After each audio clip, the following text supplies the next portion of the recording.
Hey everybody, welcome back to this second episode of the Flaming River podcast. My name's Tyler Green, and if you didn't catch it last time, I'm the electrical engineer here. I know a thing or two about engineering, but I don't know too much about cars. And so we've kind of developed this show to not only help me learn about cars, but help anyone who's tuning in to learn more about their car or a customization of their car that they're working on. And I have guests on this show to help me out and learn and help teach me things or two. But our reoccurring guest on this show is going to be Steve, because he's the main installment on the Steve and Tyler podcast. But every now and then we'll have guests on the show, different experts in different areas to help us out. But Steve, hey, how's it going? Good. How are you? I'm good. All right. Now I see we're talking about the VDOG again. Yeah, so we wanted to kind of hit on a few extra things with the VDOG because we've got a lot of feedback from the first video. Thank you for that. It's all positive.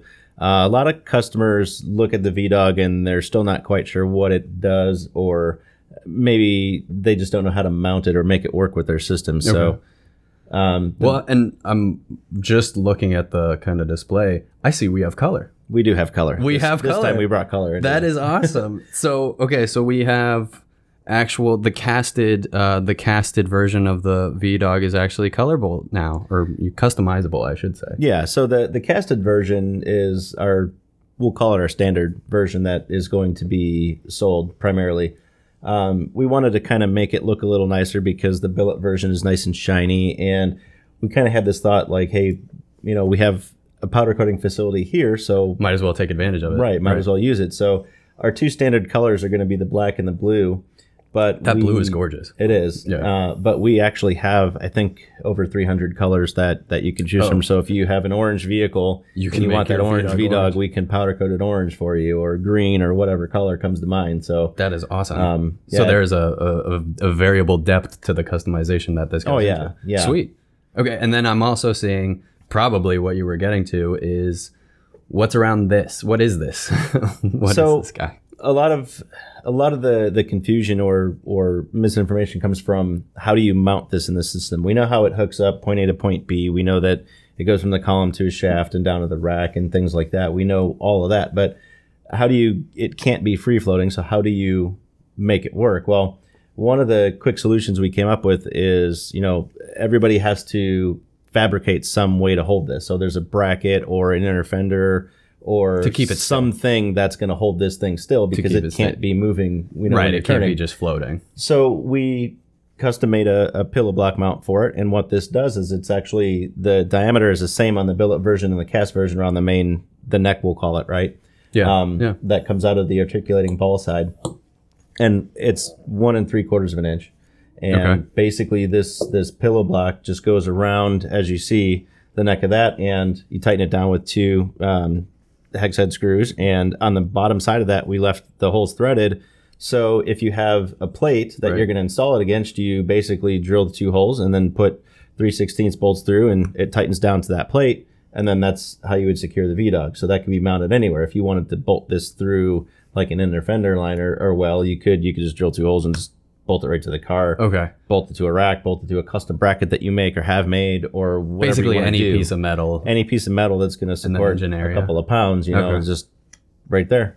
All right. Excellent. Okay. So this is just going to help you, I guess, add more versatility to where you want to put this. Yeah, it just makes it easier to mount. So once you design the steering system, once you know that you want, out of the column, you want it to go this way over this part and down and, to the gear. Depending on your clearance. Depending on, everything, you have to figure out, okay, I know that. Right. How do I make it happen? How do I mount it? How do I get this thing to be stationary? And I imagine you don't have to get too specific with the mounting of where it goes, just because there is so much functionality of this ball on the end and the direction it can go to, whether it be like couplers or U-joints. Right. That as long as it's stationary, you're going to be able to find a way for your steering path to get to the right. And that's the main reason we developed the product, is to give you, it kind of takes that block out of your mind, like, oh man, how am I going to make this happen? So right, just because it eases that, and it makes your life easier. If you have so much going on in the engine area, obviously you're not going to have too much space to go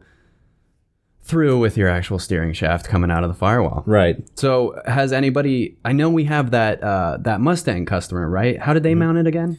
So they actually built their own bracket, and what they did is they came out of the firewall, out of the column, and they went over the exhaust manifolds to the VDOG that was mounted on a bracket that they made, and then down to the rack. So it went up and over. Went up and over the exhaust, yeah. And now, is that like a common way to do it?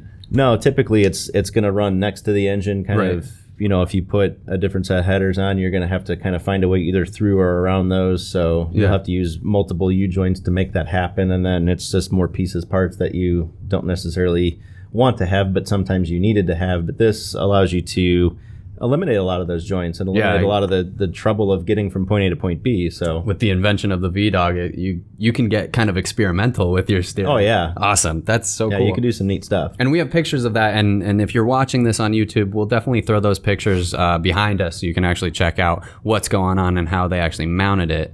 I know we also had another customer with a Rolls Royce, right?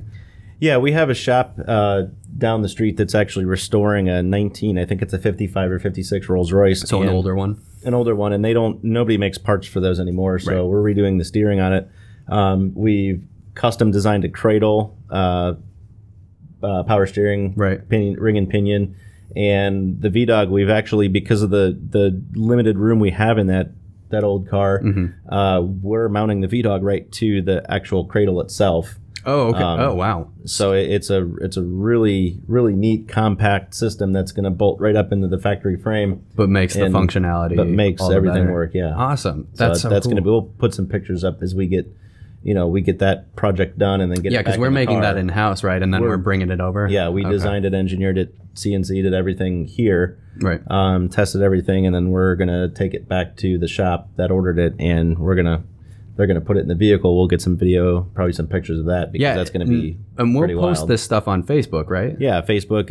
If we do video, it'll be on YouTube for sure. We'll show it on our next podcast probably of, maybe display some of the customers' rides and things like that would be kind of neat. So. Sweet. And for the people who are watching and listening right now, I know Steve is really pushing on our social media craze. So if you have a chance to check out our Instagram and Facebook, please do, because we are now constantly updating that and trying to keep everybody posted on what we have going on in the shop, and especially with this podcast now, it's a full force trying to get that social media back into gear. Yeah, pun intended. Yeah, anyway. But it's not the best pun, but it was all right. I can do better next time. But okay, this is great. Okay, so what do you think? We have enough about the VDOG. It'll probably come back in other reoccurring segments. I'm sure of it. Yeah, I'm sure it will. I mean, we just wanted to kind of do a follow-up video and really kind of drive the point that we now have a better solution to mount this instead of... For those people who didn't know. Okay. Yeah, or people that maybe had an issue with,